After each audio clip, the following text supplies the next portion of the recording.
The Tuskegee Airmen were the first African-American military aviators in the U.S. Armed Forces.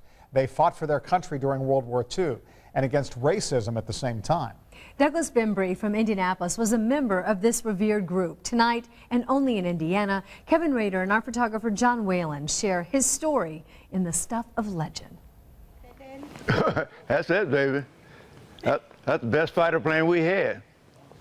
P-51 Mustang. All right. Yeah, buddy. 72 years have passed since Douglas Bembry. Yeah, buddy. Been all over on the road. Was Corporal Bembry. It brings back a lot of memories. In the 100th Squadron of the Tuskegee Airmen stationed in Italy during World War II. When you think about this time, the years you were over there, what do you think of? I don't like to think about it. A lot of people like to talk about it. Look, mister, this was no picnic. This was war. He was part of the ground crew, trained in welding and sheeting. If it hadn't been for the ground crew, the planes never would have gotten off the ground. Even now, at age 91, he remembers the sky being so full of bombers and fighter planes that they would literally blot out the sun. He also fondly remembers when then First Lady Eleanor Roosevelt visited the Tuskegee Institute and wanted to go up in a red-tailed trainer, and all the trainer pilots at the time were white. She pointed to this guy and told him she wanted to take a trip. He said, well, she pointed to a white guy. She said, no, I want him. And Eleanor climbed up in this two-seater and took a trip, trainer. She sure did. Yeah, buddy.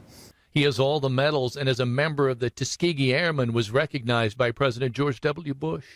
It only took 60 years to get that. We felt like we should have got it before, but I'm proud of it. Yeah, I wouldn't take anything for it. We made a trip from southern Italy all the way to Berlin. And Hitler had jets. And with our props, we shot down 3 jets.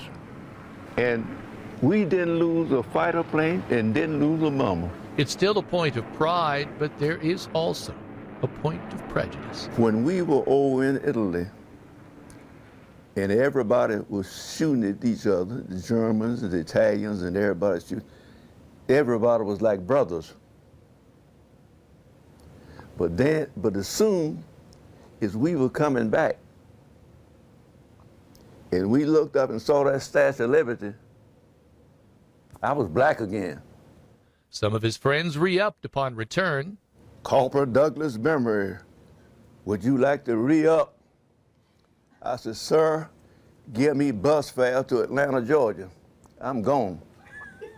He would eventually land in Indianapolis, and now, 50 years later, Want me to put my hand on the prop? his grown children would share this moment with him Say cheese. as he looked over his pride and joy in a private hangar at Metropolitan Airport. So you happy, Daddy? Oh, sugar, I'm right at home around that thing. I used to love that P-51. Don't let him fool you. As a red tail, he still does. That's right. Okay. All right. Yes, sir. It's the stuff of legend. Yeah, buddy. Kevin Rader, Channel 13, Eyewitness News. An interesting side note here, in spite of being a Tuskegee Airman, Bembry says flying, not his bag. In fact, he says he only has flown commercially once, and he doesn't plan on doing it ever again. But he's getting the planes to fly for the other guys. That's right. That was the important thing. If you've got an Only in Indiana story that you'd like to share with us, be sure to contact Kevin. You can use his email address at krader@wthr.com.